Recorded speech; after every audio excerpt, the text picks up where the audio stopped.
Bonjour tout le monde. Alors je crois que vous avez tous vu ce challenge qui court sur les réseaux sociaux et où on demande en fait aux gens de présenter un roman chaque jour, une couverture de roman sans laisser aucun commentaire à propos de ce roman. Et moi j'ai décidé de faire la même chose, mais j'ai décidé d'innover un peu et donc de lire plutôt un extrait chaque jour d'un roman pendant 10 jours. Un roman qui m'a marqué, un roman qui m'a ému profondément. Et aujourd'hui, Charité bien ordonnée, on commence par genre mon préféré de tous les temps, celui que je recommande à toutes les mères de lire avec toutes les filles. Vous êtes une mère, vous avez qu'une fille, il faut le lire. Vous êtes une fille, vous avez qu'une mère, oui, il faut le lire en fait, voilà. Donc je commence avec Naître de Charline Effa. Naître qui a été publié aux éditions La Cheminante en 2016 si je ne me trompe pas. Oui, c'est bien ça, La Cheminante en 2016. Et je vais lire un extrait qui est situé aux pages 125 à 127. Voilà. Je n'ai jamais eu la prétention d'être autre chose que ce que je suis, c'est-à-dire une femme. Je ne me suis jamais projetée dans la peau d'une Amazone des temps modernes, livrant des combats tout aussi modernes qu'incongrus qui m'auraient dépassée, fatiguée. Puis encore, je me serais fait des ennemis, des détracteurs ne comprenant pas pourquoi un être à qui il manque une queue entre les jambes peut penser qu'il n'a que des devoirs. Quand les intellectuels, épuisés par leurs discours pédants et soporifiques, auront fini de théoriser sur mon statut, comme si j'avais besoin qu'à ce niveau-là aussi on me rappelle ce qui est bien pour mon existence, quand ils passeront dans les médias, écriront des livres et tiendront des conférences aux propagandistes sur l'évolution des classes et du rôle de la femme, je leur rirai au visage. Parce que tous ces beaux discours à la We Are the World resteront pour longtemps encore purement théoriques.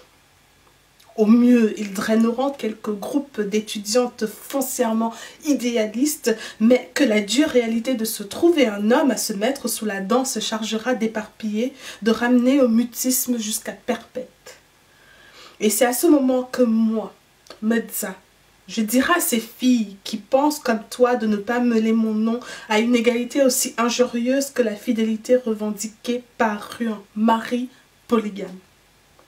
Qu'on se le dise, ma fille, à nous entendre geindre devant nos lits désertés, nos cœurs mis au pain sec, à nous entendre nous extasier en écoutant les potins de derrière les cuisines au sujet d'une telle qui a finalement pu se faire doter par un certain homme au sexe à pile nébuleux d'un danseur de zaïko. Une femme sans homme est perdue, même si avec lui elle peut se perdre aussi. Je veux dire perdre une bonne partie d'elle, la meilleure partie d'elle. Je n'ai jamais divorcé parce que j'étais au courant de tout cela.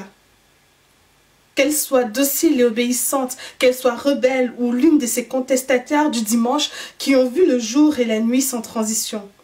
Point de salut pour la femme en dehors du cadre conjugal.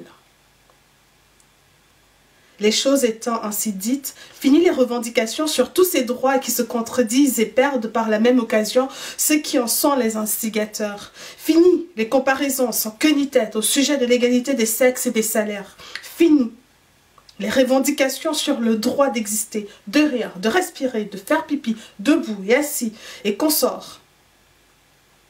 Comme disent certains esprits éclairés, encore que cela dépende de ce que chacun met dans ce terme éclairé. On vous a déjà donné le mortier et le pilon, vous n'allez pas nous prendre aussi le reste. Divorcer et partir, c'est trop facile. J'ai attendu et j'ai frappé quand il fallait et comme il fallait. En amour, chacun, à un moment donné, reçoit des coups.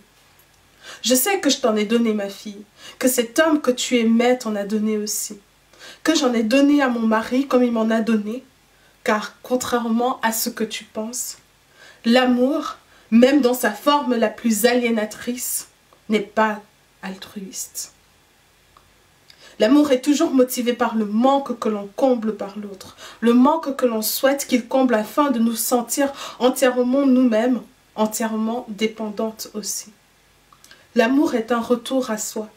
Dans la déception du courtisan à qui la jeune fille dit au revoir devant la porte, sans l'inviter chez elle après qu'il ait passé une soirée à dépenser de l'argent pour ses beaux yeux et à fantasmer sur la façon dont il la prendrait pour lui montrer à qui le dernier mot. L'amour est un retour à soi dans le regret de la mère face à un enfant qui bouleverse ses ambitions à elle, dans la peine du père qui aurait aimé que son fils soit ingénieur et non chauffeur de clando. Ma fille, l'amour est égoïste. Cet homme qui t'a brisé le cœur l'a compris. Comme j'ai compris qu'avec toi, je compromettais mon confort, même si tout cela n'était pas de ta faute. Tu as cru que ton bonheur dépendait de l'emprise que tu aurais sur lui, des habitudes parasites dont tu l'aurais débarrassé pour qu'il t'obéisse, comme un esclave à son maître, qu'il ressemble à l'idée que je te faisais de lui et de l'amour. Mais tu as ignoré une chose, ma fille. Personne n'appartient à personne. Et c'est bien un leurre que ce concept d'altruisme. Charlie Nefa, Naître, édition La Cheminante. À demain pour un nouveau texte. Ciao!